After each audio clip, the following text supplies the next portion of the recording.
Right, what I've done is I've arrived out on site, my new campsite. Down to get some more rocks, so I've got those up in there, so that's good. Let's just set my bench up. I do have a tarp and some cord and that with me today, just so I can string across those trees if I have to. It's not supposed to rain, but around here you never know. In the afternoons we can bubble up some really wicked storms. So I gathered some more rocks. As you can see, my rock pile is slowly but surely building. As I walk in here, what I do is I pick up about 4 or 5 rocks, and then I just keep adding them to my little pile, and eventually I end up with a decent fire pit. That, as it stands, is actually pretty good. Now what I've done, one of my previous videos, I had 3 green round logs that I had in as a fire base. I've put the 2 in the bottom there, and between them I've laid a bunch of kindling. And this is the other green log, this one on top of here. This is the other green log, and again, bundle of kindling through here, a little bit of dry wood on the back, that'll work. And what I'm going to do, I'm not going to light fire yet because I'm still rock hunting, but later on I will get the fire going. And the reason I've done it this way is because it'll build up heat in there. It's easy for me to feed. I can still feed wood in from the sides and from this end. And these logs, these ones in the bottom, they won't burn very fast because they're still pretty green. And that's the whole idea. I don't want them to burn really, really fast. I want them to form a structure in the fire. And once I've got a structure in the fire, then it enables me to lean other stuff up against it, because you need airflow through the fire. And unfortunately, some people just build flat fire, and the flat fire doesn't burn very well. So if you have some nice green logs in the way, they will eventually burn. Once they get hot enough, trust me, they will burn. But it just takes a little while to get them going. So my plan is to have a fire a bit later. Once the mosquitoes start really annoying me, I will get a fire going. And I've bought some food with me in that today. Like I say, I have tarps. I've got my bench set up. I actually remember my tripod today, so I don't have to balance my camera on a stick. Yeah. And once I'm all set up and going, I'll do some more. Right, that'll do for now. Right, you get set up in here. I have bought some things with me today. I have several items that people should wear. I have a little stuff sack here with all my, what I call my goodies in. I have a headlight, marker tape, and my ever trusty compass. This thing, it's pretty cool. Yeah, that's nice. It's got a decent mirror on it too, so you can get you can actually use it as a signal mirror. Not much sun up there at the moment, so it wouldn't be much good as a signal mirror. However, it's actually a very handy tool. That mirror is actually really, really handy when you're out in the forest. Because say for instance you get something in your eye and you can't see and you don't know where it is, if you've got a mirror, it makes it a lot easier and a lot safer. You're not digging around looking for things. You've got something in your eye, you need to be able to see it.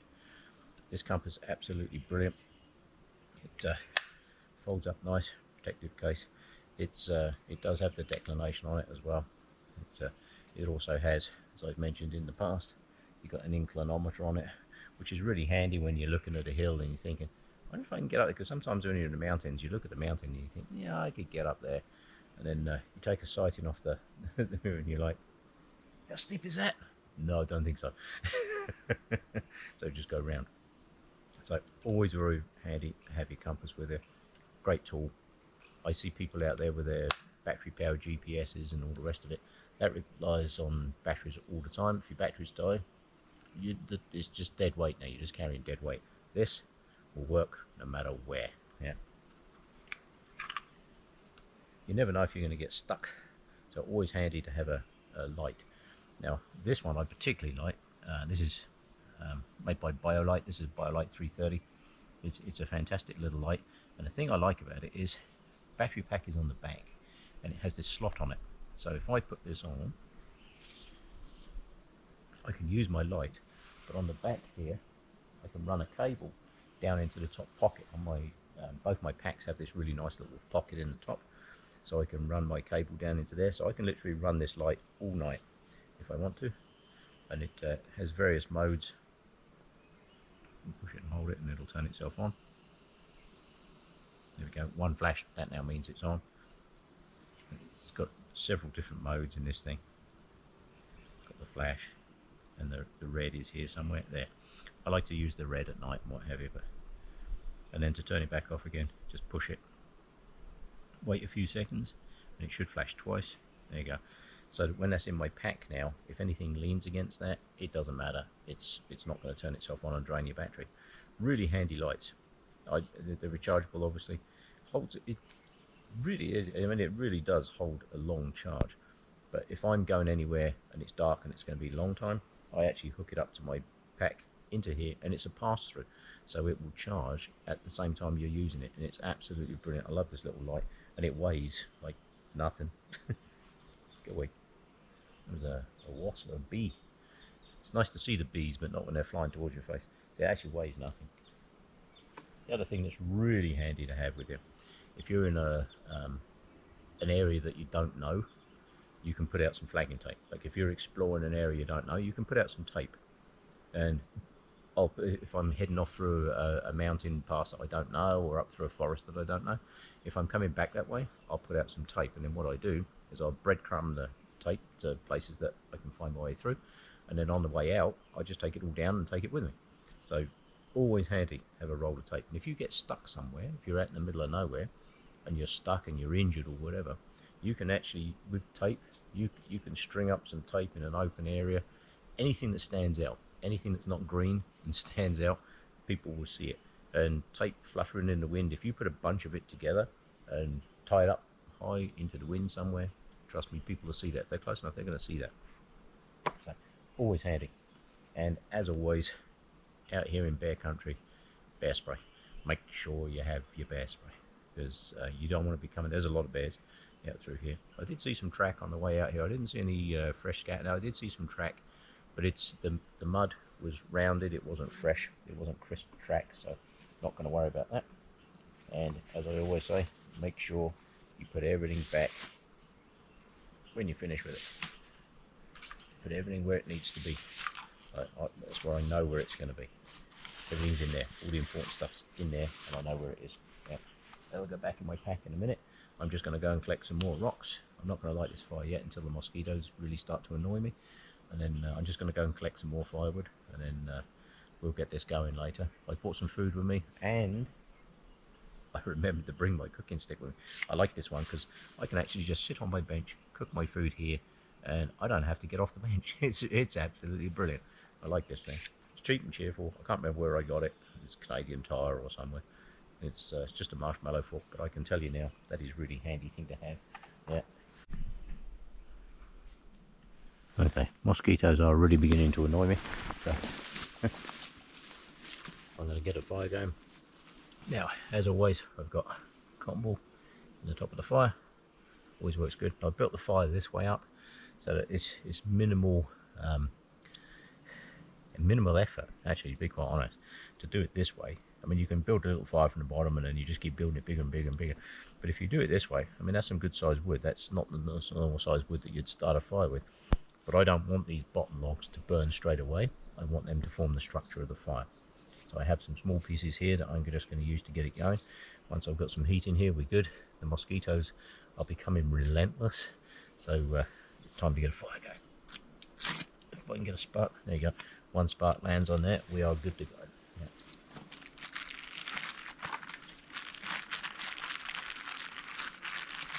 As always, secure your gear. Put some small pieces on there.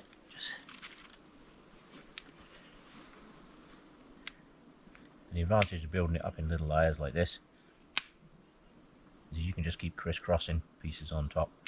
There's a lot of that stuff in the bottom there that has the Spanish moss on it. Once the flame gets down into there, that stuff burns pretty good. But I've loaded the fire up with kindling down through it.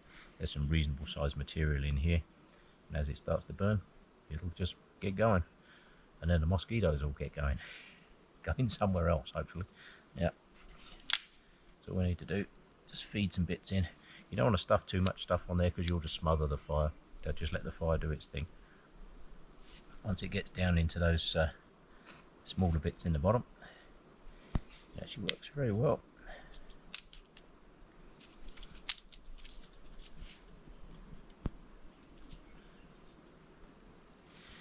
The advantage of that now is I can do other stuff. I can put all my gear away. I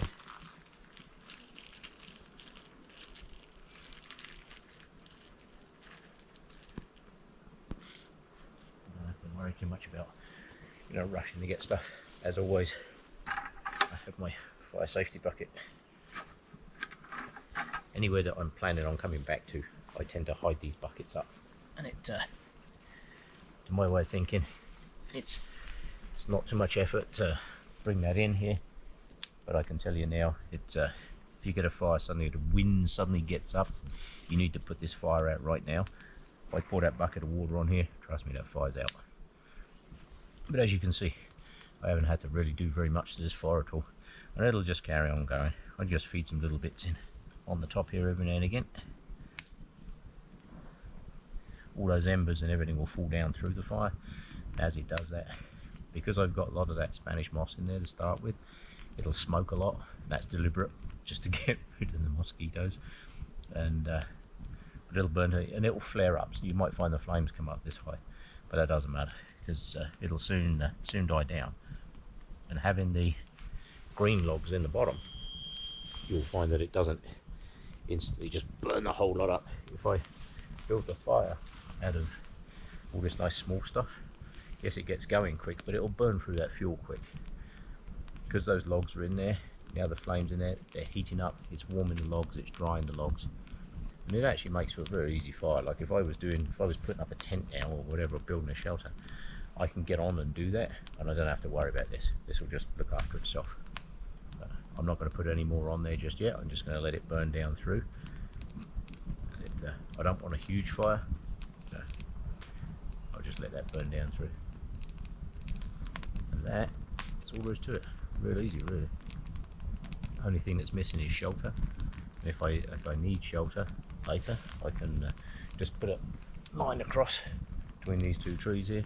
I've got my tarp with me, like I had the other week. I've got my tarp with me. I haven't set up. I had my bench over there the other day. I haven't set up there because it's directly in the sunlight. I don't think that'll actually turn out very well. So I've set it up this way. There's a mothy thing in there. You need to come out of there. Come on, let's go. Oh, I see. Let's get that out of there. There's a little moth that become tangled up in some, looks like a bit of spider web in there. But we will rescue the moth. That might be the last one of its species, who knows. But either way, it's safe now, so yeah. I doubt it's the last one of its species, because I see thousands of those.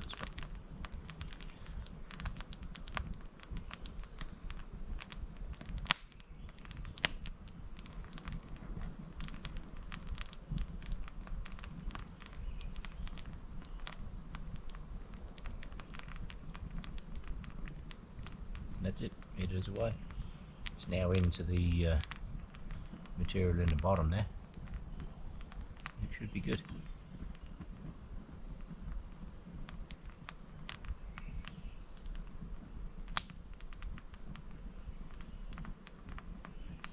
Yep, all I've got to do now is slowly feed little sticks in there as the day goes on.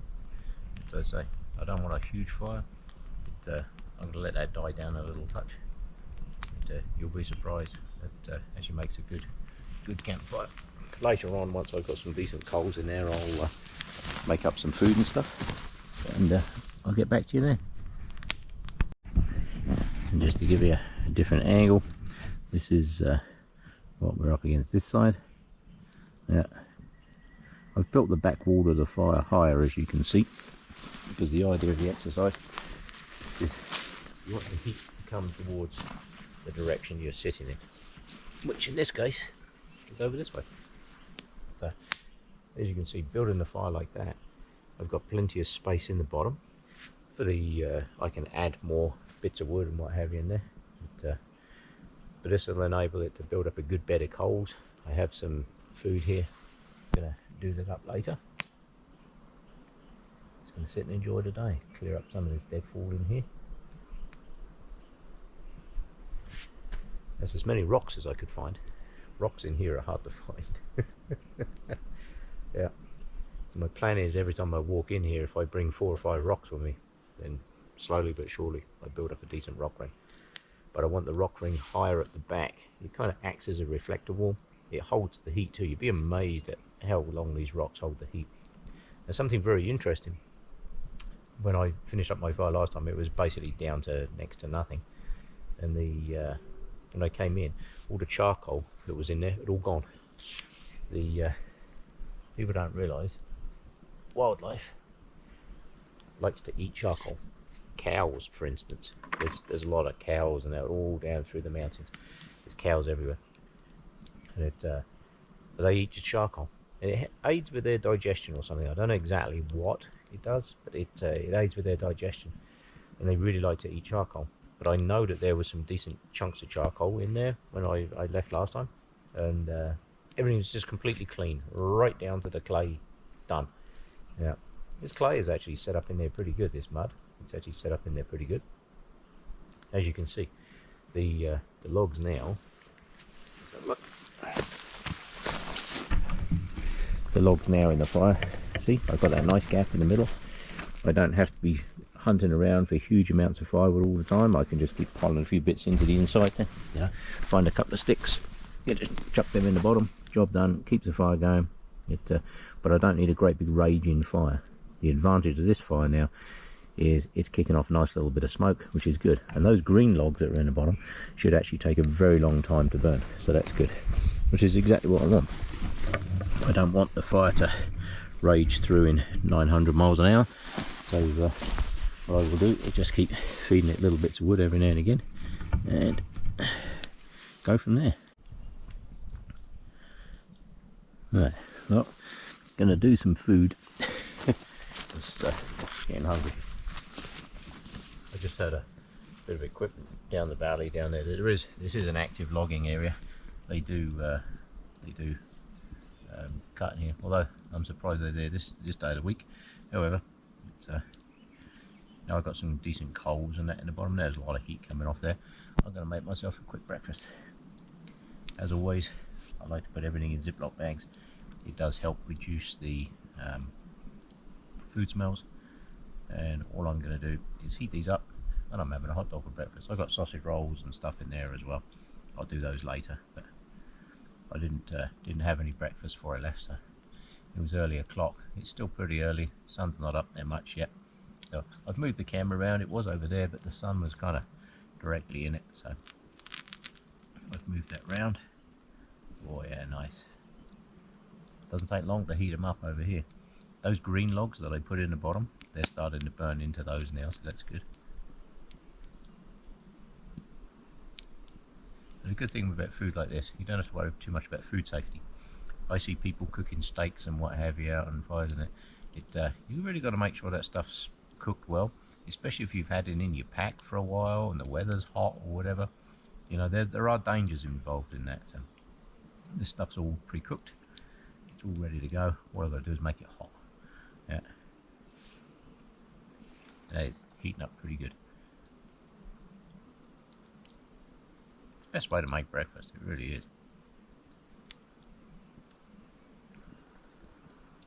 Oh yeah, she's warming up. I'll chuck a bit more wood on there in a moment. Not until I've cooked this. There's a huge amount of heat coming off there. That's hot there. These are going to warm through real fast. I brought a few of these with me today. So this will be breakfast. Doesn't get much easier than that.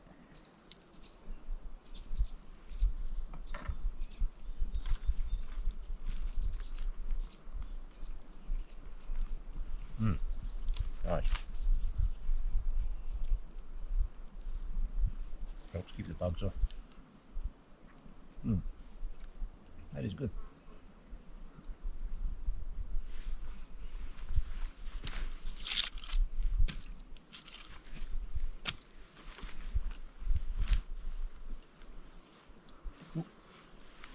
That kicked up some smoke. I think I'll just move around here till the smoke's cleared out. I also have tea, as always.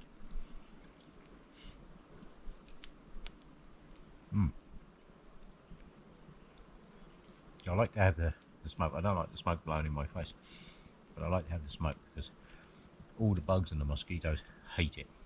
But I chuck a bit of wood on there. That piece I just put in the middle, little green still, and those green logs, obviously they're chucking off a bit of smoke there. That's good. Keeps bugs down. You don't want bugs.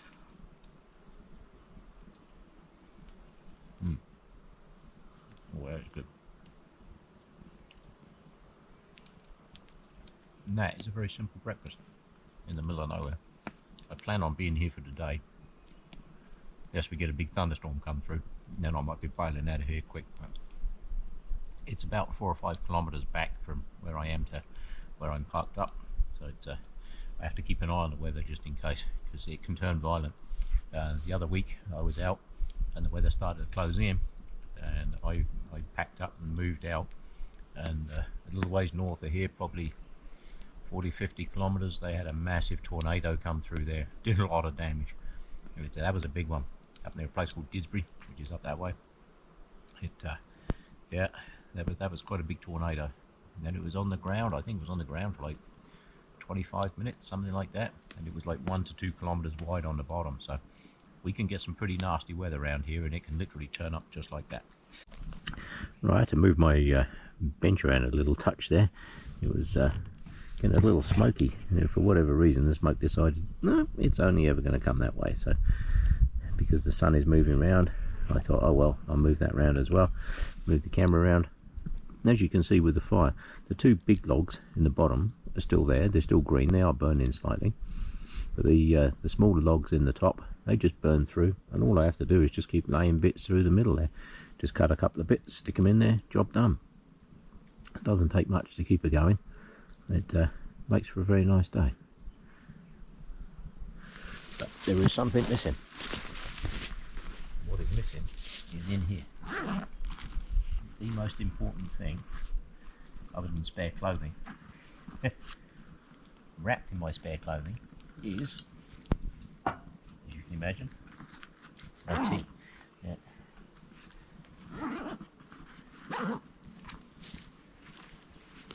I cannot come out for somewhere like this on a lovely day like that. I mean, this is going to be an amazing day. I actually have a heat warning. That's the other reason I got out of Calgary, is there's a heat warning. It's Stampede Week, which means the population of Calgary pretty much doubles, literally doubles for Stampede Week. People come from all over the world, hundreds of thousands of people from all over the world. And it gets very, very busy downtown, which is great. It's great for the economy, people love it, and it's a really good event. People come from all over the world to see it, but I would rather be out here. They have a heat warning today too, so not only is it going to be very, very crowded, it's going to be very, very hot. So I would rather come out here, sit by a fire, have a nice cup of tea, clear up some of this dead fall and what have you. I need to cut up some more firewood because my firewood pile, I always have firewood already cut up. I don't know if you can see it on the camera. There's always a pile that I have cut up and drying, and that's been drying over there for about 3 or 4 weeks now. But it just makes it easier. If you come out here and I suddenly have to light a fire, I know I have a stash of firewood. So before I go today, I will cut up another pile and put it in there and cover it all up and what have you. But, that is the best way to drink tea. It really is. I don't know of any better way. You probably noticed my trousers are tucked in here. Always do that. This is deer country. I couldn't even tell you how many deer on the way out here. I startled one. One of them was eating they like the bark off of the trees. There was a big aspen that had just come down by the look of it, and it looks like the wind took it. Yeah, looks like the wind took it down. And then that's why you never walk away from a fire, by the way. You get a bang like that, and a big ember jumps out. I mean, this stuff all around here is pretty wet. This is, I'm not too worried about this. This bit here is a little bit drier, but I did pick up some of this just now and put it on the fire just to see if it burns, and it more smokes than burns. It doesn't really hold a flame. But that's why you never walk away from a fire. You get a big ember like that, jump out of a fire, jumps into somewhere, I don't know, you've wandered off for an hour to go down to the creek or whatever, and you come back, big fire. Yeah. There's something in there it doesn't like. I suspect it's that thinner piece that's in there, because that was a little greener. There's a lot of steam in there. That's just the gases in the wood. Because it's not wood that burns, it's the gas that burns. When you heat a piece of wood, it's called pyrolysis. When you heat a piece of wood, it gives off gas, and it's the wood gas that burns. And you can control the rate of burn by controlling the amount of oxygen and the heat supply and all that kind of stuff. Yeah, it's definitely that piece. I just saw a piece jump right out of it. That's a little greener. It was one of these little tiny dead standing, but at the bottom of it, the top of it was absolutely rot. The bottom was it, and it was sticking across part of the trail down through here, so I thought I'll have that one off of that. Yeah. Only trouble is they can crackle. That nice dry one on the end there, it's going to go good. But this is what I do. This is my relaxation. I'll come out in the middle of nowhere like this. I have food. Just put it back in there. I have food. I have my ever trusty knife with me, which I shall probably end up whittling some wood. I usually do. Just end up whittling pieces of wood just for the sake of doing so. I have used it for, you can split up these pieces, what have you, like those bits on there, but they're only 2 or 3 inches round. They're hardly worth splitting. If I'm going to split those, I see people making videos where they're splitting big logs like that with a knife, and it's great. Let's just show you basically that it can be done, and I can do it. I can split all of these. Anything that I have here, I can split with a knife. It's not a problem. But, if I was planning on splitting a lot of wood, I'd just bring my little axe with me, because having the right tool for the job is what it's all about. Yeah. Unless I was absolutely desperate, I wouldn't cut down a tree with an axe. I have seen people do that. I saw a guy making a video, and he was doing his best impression of being a lumberjack. I'm not going to name him. Everybody that follows this stuff will know who I'm talking about. And he was cutting down this tree with an axe, even though he had a saw with him. If you're going to cut down a tree, it's in the middle of winter. The golden rule in the middle of winter is you do not want to sweat. If you sweat, you die, because it will just freeze. Yeah, so you don't want to. You do everything slowly, little energy as possible. But so if you've got a saw with you, if you're cutting down this tree, you cut it down. There's a dead standing over there. There's a fairly nice one right there. It's probably about 5-6 inches at the bottom. If I was cutting that down now, and I had an axe with me and my saw, I have this saw with me. There is no way in a million years I'm going to spend the energy cutting down that with an axe when I have this saw, because it's 10 times more efficient. I can literally just cut through that tree, no effort whatsoever with that saw. Hey presto, it's on the ground. I can just cut it up. Use the axe to split the wood, absolutely not a problem. I certainly wouldn't cut a tree down. Tiny plane going over. Good day for a flight, I should think. Yeah. Glorious day to be flying through the mountains. I bet it's absolutely magic, flying through the mountains. I haven't done that stuff in years and years and years. Yeah. Yeah. That's pretty cool. Right. That was probably the best made cup of tea that I've had today, because it's the only cup of tea I've had today. I will save that for later. Yeah. As you can see, this is how I keep my campfires. I don't need great big raging fires all day. This is how I keep it. And the other advantage of having this is it makes a really good pokey stick, so I can just move stuff around. That one there is the one that was crackling. But this is how I do it. I've got the 2 logs in the bottom still. That log there is a green log, and then I can just keep putting stuff on there, and it'll just keep pottering along all day. I don't have to worry about it. Yeah. Just never walk away from a fire though. Once you've lit a fire, don't walk away. I was collecting rocks this morning. I wouldn't go rock collecting now, because the nearest spot to here that I can collect rocks is down that way, and it's a fair distance. It's probably 100-200 meters. Well, that's a long way away from a lit fire, so don't ever do it. Yeah. If you've got 2 or 3 people with you, always leave one person at the fire. But once you light the fire, don't walk away from it. My rule is, if I can't see it, I ain't going anywhere. Yeah. Right. I should do some more in a bit, and I'm going to sit and enjoy this. Oh, actually that hot dog was so good. It's been about half hour I guess since I had that one. So it was actually so good. I'm going to have another one. Yeah. This is what I like about this fork. You can use a stick. I can find a good stick, but there's not many young green sticks in here in this forest. It's pretty much a tall, overgrown forest. The more you go that way, the denser it gets. This is actually the clear bit, believe it or not. The further you go that way, the denser it gets. It's actually very hard to walk through. When you go that way, it's actually very hard to walk through it.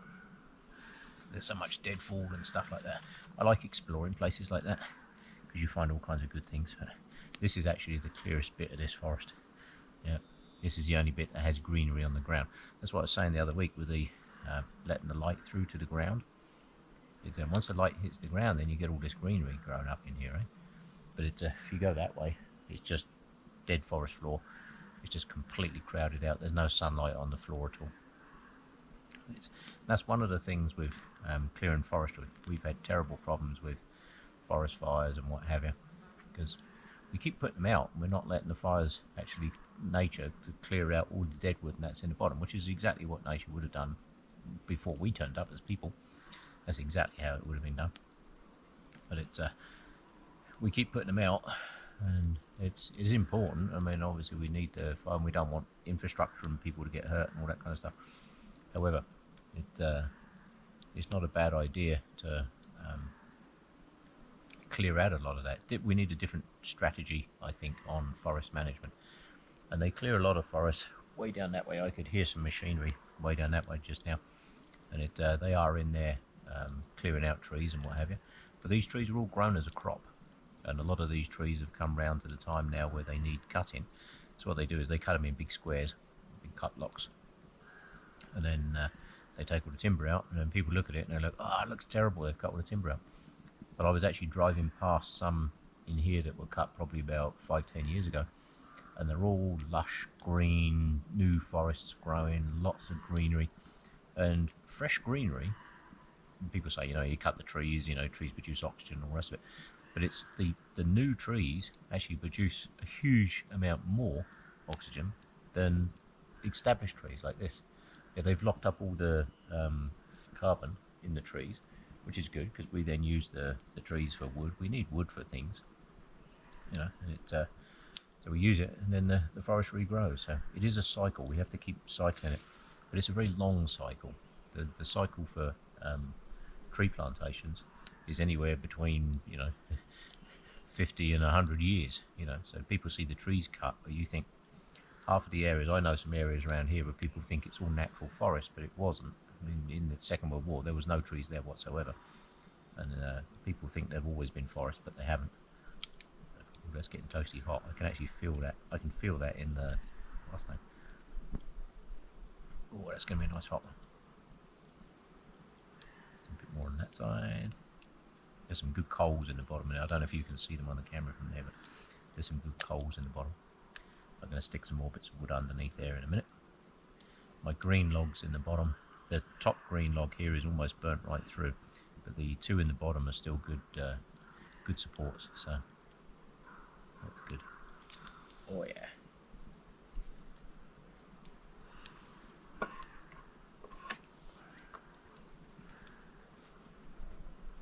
Ooh. Oh yeah, that's hot.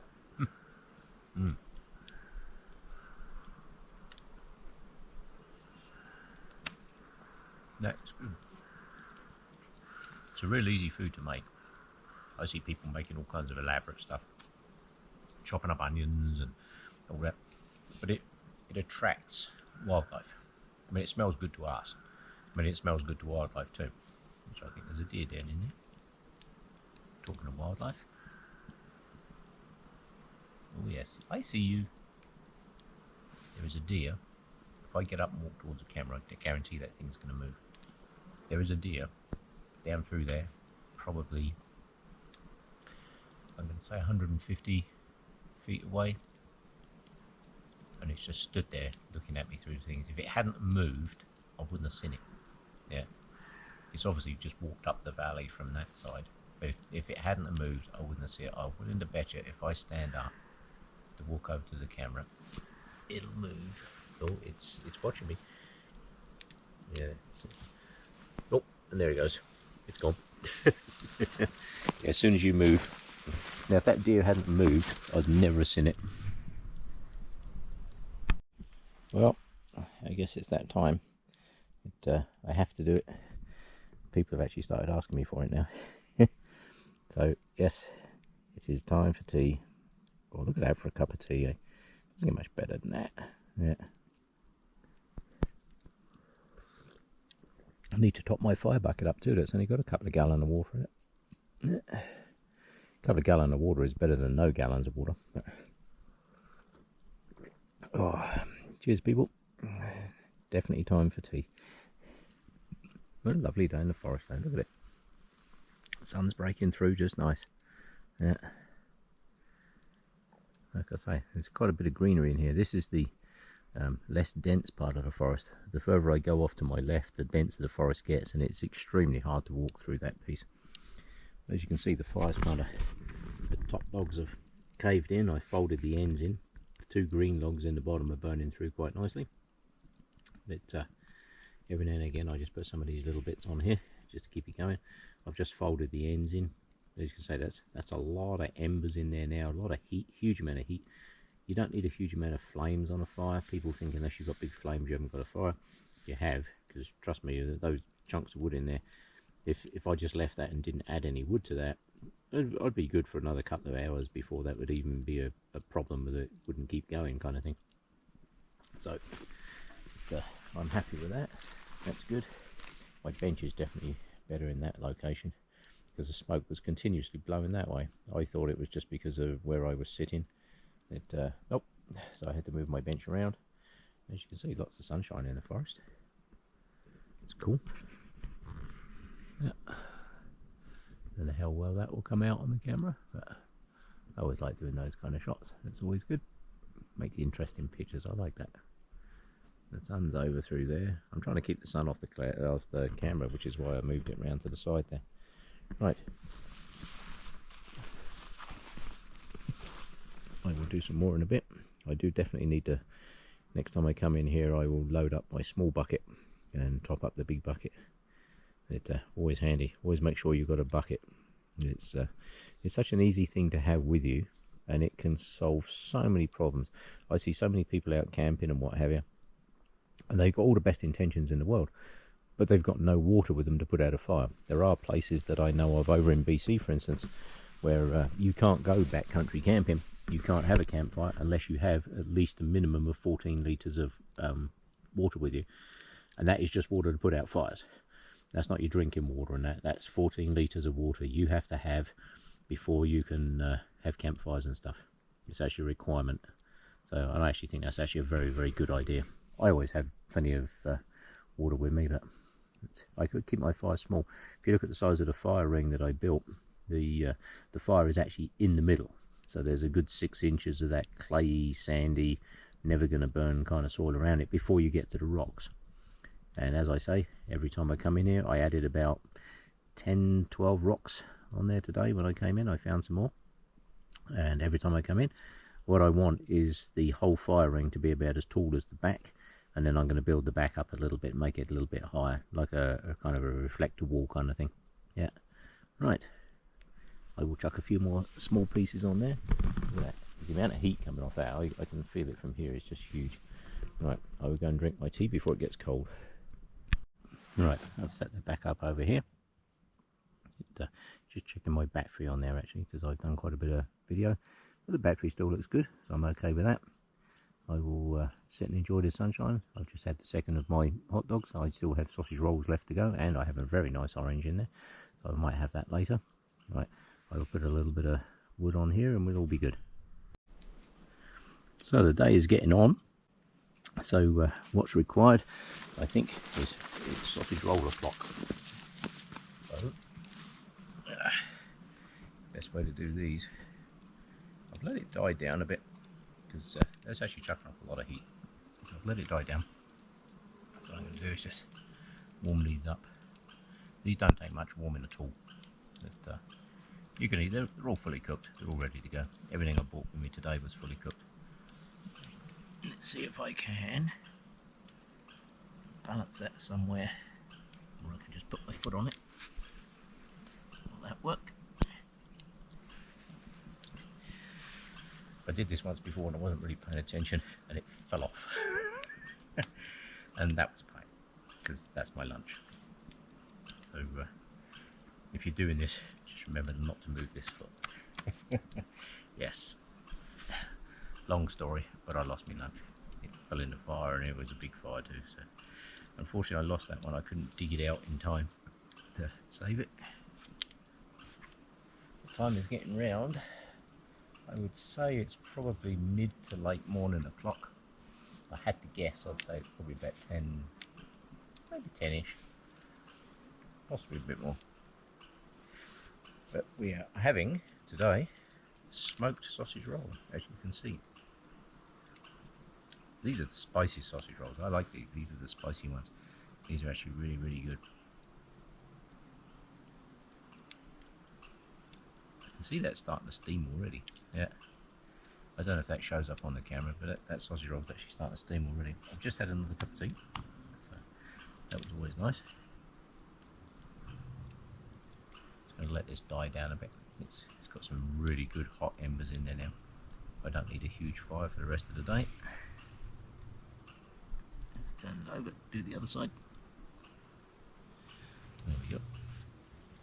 And that is absolutely the best way to have a sausage roll, because they are so nice when they're hot.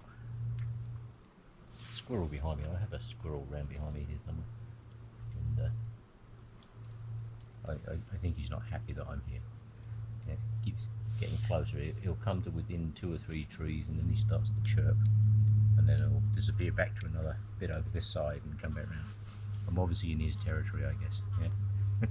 I haven't seen any more deer since that one earlier. That doesn't mean there hasn't been any. It just means I haven't seen any.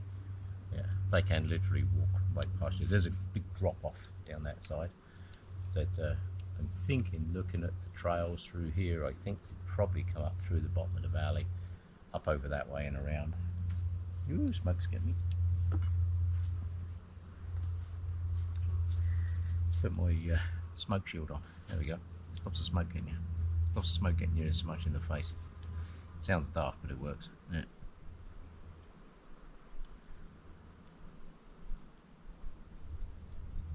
Oh yeah, that's warming up nice. Let's turn her over again. Perfect. I do like these forks because they're extendable, which means you can stay a good distance away from a fire. If you use a fresh green stick, it doesn't take actually very long for that stick to get to the point where it's going to catch fire. Yeah. This is never going to catch fire.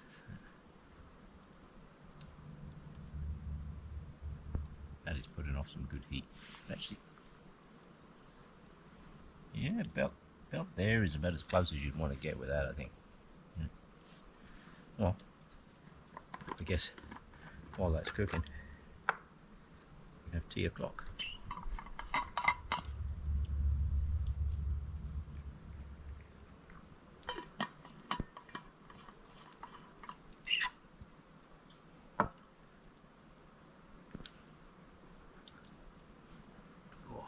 I made this tea this morning about 3:30, I guess, 3:45, something like that. And it's still hot. Like I say, it's mid-morning. It's probably 10ish, so it's probably been in there a good 7 hours at least.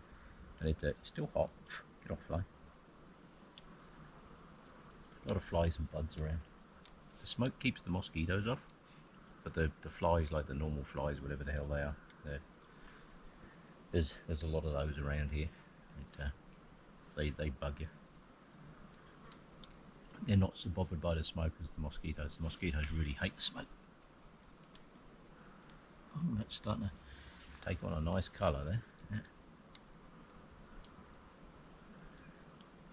If I get a decent wall of rocks built around here, if I can collect up enough rocks on my trips in here,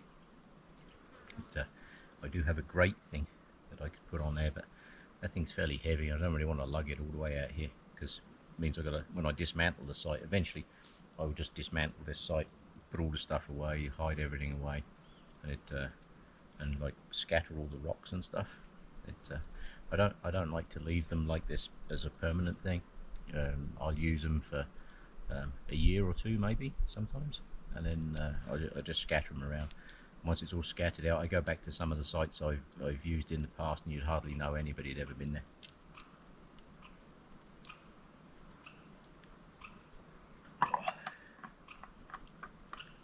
I know we have all these leave no trace people that want the forest immaculately clean and all this kind of stuff. And these are the people that take down all the trail tape when people put up trail tape and stuff, which is great because they know where they're going. But when you get people walking through the mountains or through trails that they don't know, you know, taking down the tape could be the difference between somebody taking a right turn or a left turn, and the right turn ends up on a cliff band and they could end up in trouble, because once you start descending the cliff band, it's extremely hard to get back up. I mean, going down a cliff band is real easy. You can work your way down there, that's real easy, but unless you're a good climber, you ain't getting back up there. So now you're stuck on the top of a cliff in the middle of nowhere, because you turned right instead of left because somebody took the tape down. So I don't agree with tape on every single tree. You don't need that amount of tape. We're just markers, which is why I cut trees off trails. I'll leave the end of the log visible so that somebody can see it's a cut log, and that way they know it's a maintained trail. That means they're on a proper trail.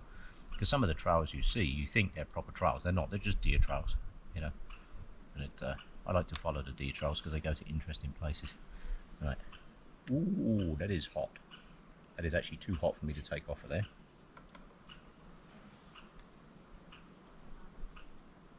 So we'll just let that cool down a touch. In fact, ooh, that's hot. Oh, that smells so good. Oh, help. That was hot. So what I'm going to do is let that fire burn right down now, and by the time I finish there will be nothing but ash and some tiny little carbon in there. I will soak it all down, I stir it all up, and then I walk up and down on it. My theory is that if you can walk up and down on it and put your hand in there and it's just like a mushy soup, it's out. Oh, that is so good. And this is the best way to spend a day.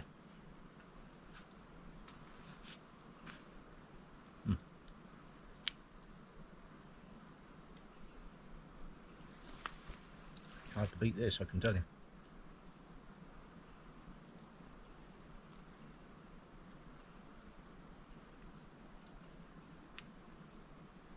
To me, there's not many things in life that are more enjoyable than doing this.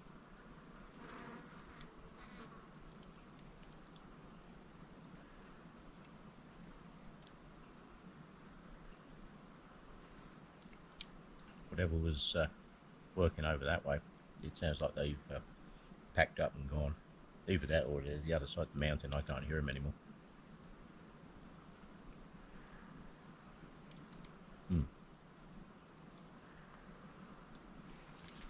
Right, that'll do for that bit, I think.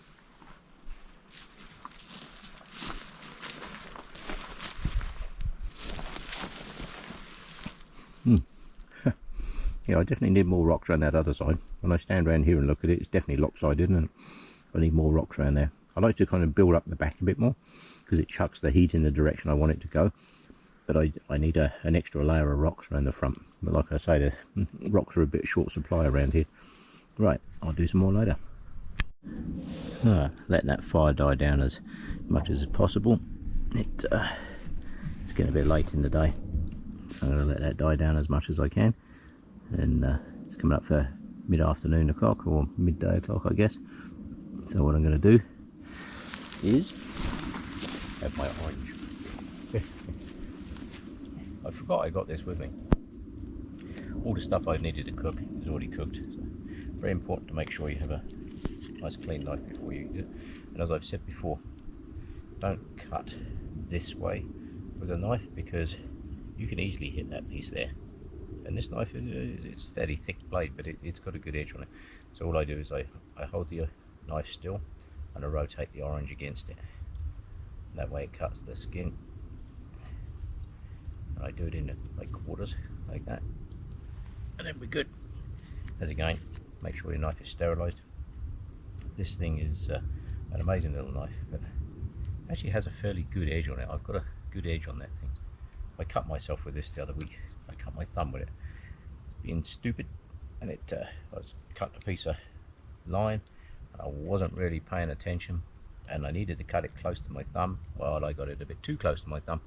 It was the wrong side of my thumb, and I actually took the top of my thumb off, which was a major pain because it was bleeding like hell. I didn't have my first aid kit with me because for some reason I'd left both my first aid kits in the car. So now I have split up all my first aid kits. So every single pack, everything I have now has a full first aid kit in it. So never forget your first aid kit. I mean, I should know better. I did actually have in my wallet, I didn't realise they were in there, I did actually have a couple of band-aids in there, but I didn't realise they was there because I was too busy bleeding. I don't know, when you cut your thumb, I don't know if you've noticed, but it actually bleeds a lot. So what I did is I put my finger over the top of my thumb, basically to hold the top of my thumb together to stop it bleeding. And it was still it was still quite the mess, I can tell you. This was all red. And by the time I got back to my car, which was a good many kilometers, probably 3-4 kilometer walk from where I was, when I got back there to my first aid kit, my finger had actually stuck to my thumb. So now I had a problem. So now I had to kind of try and pry it all apart without opening up the wound and it all starting to bleed again. So careful with the knives, rotate it around against it. In actual fact, I'm not going to tempt fate. I'm going to put it back in its sheath where it belongs.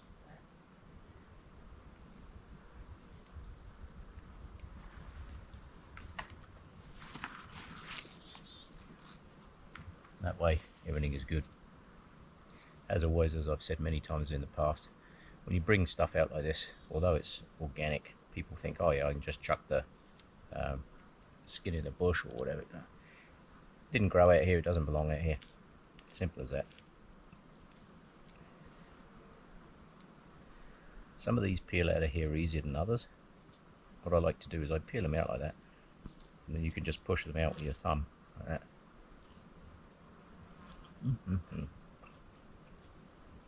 And these bits, make sure you take them home with you.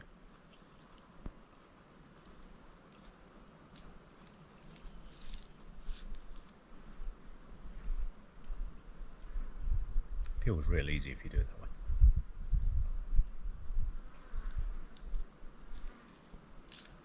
People think, oh, just chuck them in the fire. If you've got a really good fire going, just like beginning of the day or whatever, yeah, it's not too bad.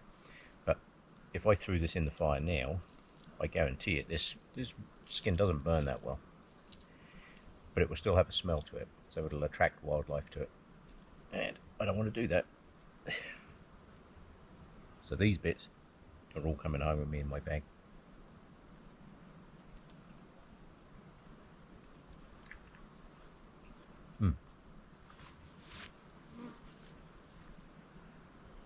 These aren't as juicy as some of them I've had recently. I actually prefer the grapefruit. Get the red grapefruit.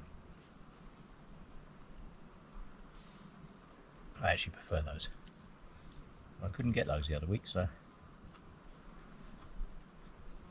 the oranges it was.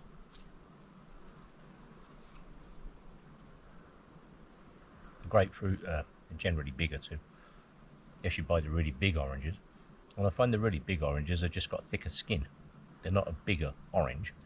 They've just got thicker skin on them. So when you peel them, they're the same size orange as this.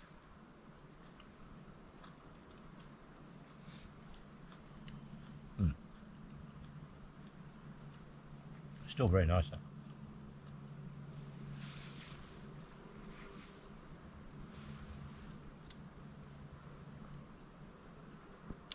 Turn the noise. Good.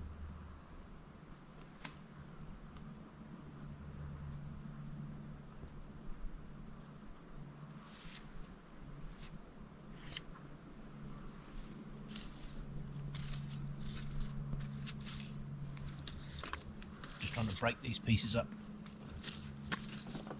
into basically nothing now. So what I do is I'll just break them up into bits.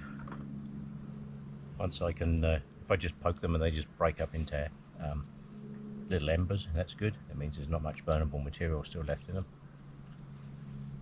Nice butterfly. But I will still leave that just to burn down. There is next to nothing left in there. I don't know how well you can see that on the camera. Let me just turn that around so you can see it. But as you can see, it's just a pile of embers at the moment, and I just let that sit there because that'll still smoulder for hours. If you walked away from that, that'd still be able to light a fire 3-4 hours from now, easily 3 or 4 hours from now. So what I do is I'm just going to let that die right down, break up all the bigger pieces into smaller chunks. They oxidize quicker, and then once it gets to the point where everything's broken up into nice small bits, then I can just soak it all down and start the process of putting the fire out. And putting the fire out is not just a case of tipping a litre of water on it and hoping it all just goes out. But you literally see that you've got flames there again already. So you need to just crunch it all up, soak it right down, and the important thing is to stir it up. Make sure you stir it, and I soak it, stir it, soak it, stir it, and I just keep doing that until I have a black goopy soup. And then once it's in soup mode, I can guarantee there's nothing in there, and then I just walk up and down on it. If you're not willing to risk melting your boots in the fire, it's not out, I can tell you. So yep, soak it right down, make sure it's out, because as I've said many times, once you light a fire, it is your fire, it's your responsibility until it is absolutely stone cold. So I will probably be sitting here for at least another hour or two waiting for that fire to do its thing. I'm not adding any more wood to it now. I'm just sitting here watching the birds and the butterflies. So I will do that, tidy up my orange bits, and I'll do some more when it's completely out. And since we are sitting here just waiting for a fire to go out, I still have some tea left. So I still have some tea left. So what I will do, as the great Moskahansky once said, the more you know, the less you carry. My version of that is, the more tea I drink, the less I have to carry home. So the more tea you drink, the less you have to carry. Yeah. That sounds like a good plan to me. Yeah. Doesn't get much better. Sitting here watching that, there's literally, I know that it's still hot. I can feel the heat coming off of that. Sitting here watching the birds and the butterflies. There's an absolute profusion of butterflies in here, all different colours. I've just seen some nice yellow ones over there. I don't know what those are. We see a lot of the orange ones. There's lots of those around. There's some little tiny blue ones. I don't know what those are. There's a yellow one over in there. I can see him. Yeah. Not sure what those are, but whatever they are, that's good. Yeah, we'll take it. Oh, and that is a good cup of tea. Cheers. Oh. Yes, I think that should be my new catchphrase. The more tea you drink, the less you carry. I don't think it'll catch on, but it's a good plan, because that is now a lot lighter than when I came out. I don't know what that thing actually weighs. Yeah. Who knows? We will let it do its thing. It's been a very enjoyable day so far. This is good. Yeah. So we'll just switch this off for a bit. I will enjoy the rest of the campfire.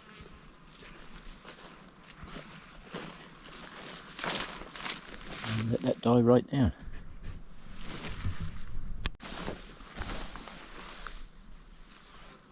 Well, for some reason it decided to turn itself back on. So, not sure why. I'm a great believer in life that things happen for a reason. So, why did the camera turn itself back on?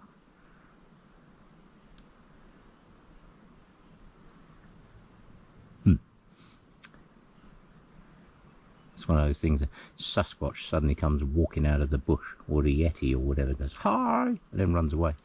Yeah. Or it could just be that the GoPro's gone into glitch mode, which I strongly suspect it has, because it seems to do that quite often. It'll do all kinds of weird things. for no reason whatsoever. So we will see how that goes, and I will try and turn it off again. So this is what a campfire should look like. As you can see, I've just emptied a whole bucket of water, and there is nothing in here, just mud and water. That is soaked all the way down in here. Yeah, good idea to poke holes in it, let the water soak into the ground. But I've literally just put, I couldn't even tell you how much on there. As you can see, this is how I like to leave the campfire. If it doesn't look like this, as far as I'm concerned, in and out.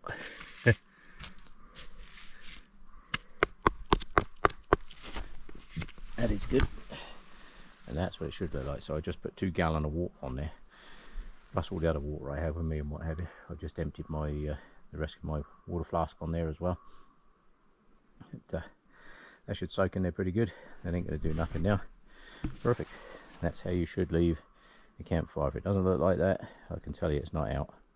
That is absolutely soaked, and I will still stay here. I'm not going anywhere for probably about another 10-15 minutes. I've got to pack up the rest of my kit, kill some more of these flies, yeah, bloody things, yeah, and then I will head out. But that is how you leave a campfire. Literally a swamp, a black goopy swamp. If it doesn't look like that, you didn't put it out. So that is out as far as I'm concerned. Perfect.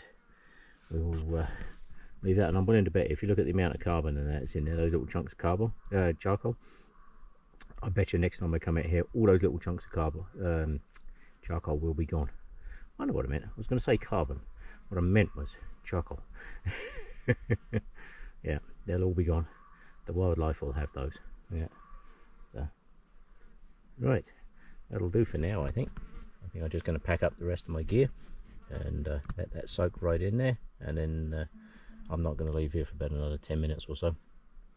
So I will take my bucket with me, because next time I come out here I'm going to have to fill it back up again. So yeah, I will take that back with me today. Right, that'll do for now. Well, that was a bit of a walk.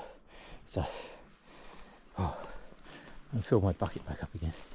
I don't know, I had to take it home with me, and it was bugging me, so I filled it up again. It's probably half full again now, so there's a good 2.5 gallons in there. And I filled up my drinking flask from the creek as well, and so I just tipped that on there as well. Whew. That thing's had about 5 gallons of water on it now. Unfortunately, the water source is at the bottom of a very steep hill, so but it's better to do that. Fire safety is number one. Yeah, so fire bucket is full, ready for the next visit.